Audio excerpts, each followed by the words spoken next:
Bismillahirrahmanirrahim. Assalamualaikum warahmatullahi wabarakatuh. Alhamdulillahirabbil alamin wassalatu wassalamu ala asyrafil anbiya'i wal mursalin wa ala alihi wa sahbihi ajma'in. Rabbi shrah li sadri wa yassir li amri wahlul 'uqdatam min lisani yafqahu qawli. La haula wa la quwwata illa billahil aliyyil azim. Salam Ma'al Hijrah diucapkan kepada anak-anak SK Kulim Bandar yang dirahmati dan lindungi Allah Subhanahu wa taala sekalian. Alhamdulillah, pada hari ini kita sama-sama menyambut Ma'al Hijrah bagi tahun 1443 dengan bertemakan Manhaj Rabbani, Ummah Berkualiti. Anak-anak yang dikasihi sekalian, Ma'al Hijrah ataupun awal Muharram merupakan satu hari yang amat penting bagi umat Islam kerana mempunyai sejarahnya yang tersendiri dalam Islam, iaitu kita memperingati penghijrahan Nabi Muhammad SAW dari kota Mekah ke kota Madinah pada tahun 622 Masihi. Rasulullah SAW pada ketika itu berusia 40 tahun apabila malaikat Jibril alaihissalam melawat baginda Rasulullah ketika Rasulullah sedang bersendirian di Gua Hira. Jibril memberitahu Nabi Muhammad SAW bahawa baginda diangkat oleh Allah sebagai Rasul kepada seluruh umat manusia. Pada peringkat awal, Rasulullah SAW hanya memperkenalkan Islam kepada sahabat-sahabat yang terdekat dan juga kepada ahli keluarga baginda sendiri. Apabila baginda menerima perintah daripada Allah Subhanahu wa taala supaya berdakwah secara terbuka, maka baginda segera akur dengan perintah Allah tersebut. Baginda mengumpul beberapa pengikut di Mekah. Begitupun kumpulan kecil orang Islam ini terdedah kepada maut berikutan ancaman daripada kaum kafir Quraisy yang menyiksa mereka dengan teruk. Bagi mengelakkan ancaman itu, Rasulullah SAW mengarahkan pengikut-pengikutnya tadi supaya keluar dari Makkah secara senyap-senyap ke Madinah. Ketika itu dikenali sebagai Yasrib. Mereka meninggalkan keluarga yang kafir dan juga harta benda, dan mereka telah disambut dengan penuh mesra oleh penduduk Madinah. Satu hari pada tahun 622 Masihi, iaitu kira-kira 12 tahun selepas berdakwah di Makkah, Rasulullah SAW diberitahu kaum kafir Quraisy Makkah merancang untuk membunuh baginda. Jadi Rasulullah SAW menunggu perintah daripada Allah Subhanahu wa taala.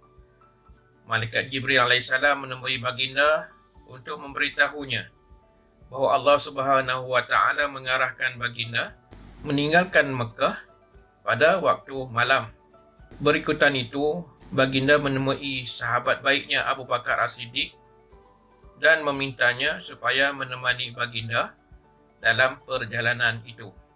Rasulullah SAW juga memberitahu rancangan baginda kepada Ali bin Abi Thalib. Baginda memberitahu bahawa baginda akan berhijrah, tetapi Ali perlu mengambil tempatnya di rumah baginda Rasulullah. Maka Ali tanpa banyak soal menuruti permintaan Rasulullah SAW itu, walaupun menyedari bahaya bakal akan dihadapinya. Malam itu, sekumpulan Quraisy mengepung rumah Rasulullah SAW. Orang-orang Quraisy ini mengintai melalui lubang di pintu. Mereka nampak ada seseorang yang sedang tidur di atas katil Rasulullah SAW. Jadi mereka begitu yakin Rasulullah tidak dapat melepaskan diri dan mereka pasti akan dapat membunuh baginda. Apabila fajar menjelang, mereka terperanjat melihat Ali radhiyallahu anhu dan bukannya Rasulullah sallallahu alaihi wasallam bangun dari katil tersebut. Jadi mereka terpinga-pinga memikirkan bila Rasulullah sallallahu alaihi wasallam keluar dari rumah itu. Rasulullah sallallahu alaihi wasallam dan Abu Bakar keluar dari Makkah pada waktu malam itu juga. Tidak siapa yang mengetahui arah tujuan mereka dan juga tiada siapa yang tahu tempat persembunyian mereka kecuali anak-anak Abu Bakar As-Siddiq, iaitu Aisyah dan Asma, dan juga serta orang gaji mereka Abdullah. Rasulullah SAW dan Abu Bakar bersembunyi di dalam sebuah gua di Gunung Sur. Selama 3 hari mereka berada di dalam gua tersebut, dan juga orang-orang Quraisy tadi mencari Rasulullah. Akhirnya mereka sampai dan menghampiri gua di tempat baginda dan Abu Bakar bersembunyi.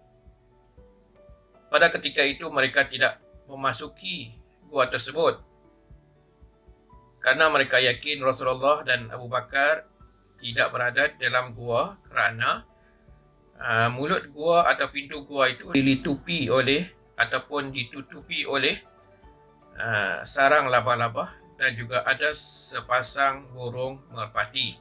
Allah Subhanahu wa taala membantu dua insan ini yang melindungi mereka dari bahaya.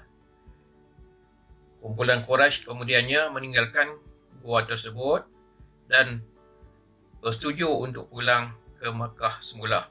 Rasulullah SAW dan Sayyidina Abu Bakar As-Siddiq telah yakin bahawa musuhnya tadi telah pun beredar dari tempat itu. Maka mereka pun meneruskan perjalanan dengan menaiki unta yang dibawa oleh orang gaji mereka Abdullah. Ketiga-tiga mereka melalui laluan yang tidak diketahui oleh orang ramai untuk ke Mekah bagi mengelakkan kumpulan Quraisy yang sedang memburu mereka. Jadi mereka meredah gunung, bukit dan gurun di bawah terik matahari, tetapi mereka tidak pernah berputus asa. Mereka meletakkan segala kepercayaan kepada Allah Subhanahu wa taala. Sementara itu kaum Quraisy di Mekah semakin marah dengan kehilangan Rasulullah. Mereka menawarkan hadiah kepada sesiapa yang dapat menangkap Rasulullah. Ramai yang mencuba nasib, tetapi semuanya gagal. Dengan perlindungan Allah Subhanahu wa taala, akhirnya Rasulullah SAW dan sahabatnya Sayyidina Abu Bakar As-Siddiq tiba di perkampungan kaum Bani Sabin yang menyambut mereka dengan penuh gembira. Manakala penduduk Madinah yang baru memeluk Islam juga gembira dapat bertemu dengan Rasulullah SAW. Maka pada hari Isnin 8 Rabiul Awal bersamaan dengan 20 September 622 Masihi, Rasulullah SAW akhirnya tiba di Quba, iaitu sempadan Madinah, dan benar-benar masuk ke kota Madinah pada 12 Rabiul Awal, hari Jumaat, dan mendirikan solat Jumaat yang pertama di kampung Bani Ammar. Kaum muslimin semua keluar untuk menyambut baginda Rasulullah. Jadi bertitik tolak daripada situlah Rasulullah SAW telah mula membina sebuah negara Islam yang megah dan terkenal. Baginda memupukkan persaudaraan di kalangan umat Islam dan menyeru umat Islam supaya menegakkan yang benar, yang hak, dan mengikut segala perintah Allah Subhanahu wa taala. Kesan daripada penghijrahan Rasulullah SAW dari Makkah ke Madinah ini adalah satu catatan penting sehingga umat Islam menjadikan tahun peristiwa bersejarah ini sebagai tahun permulaan kalender Islam. Anak-anak yang dikasihi sekalian, sebagai pengajaran daripada kisah penghijrahan Rasulullah ini, marilah kita sama-sama melakukan penghijrahan.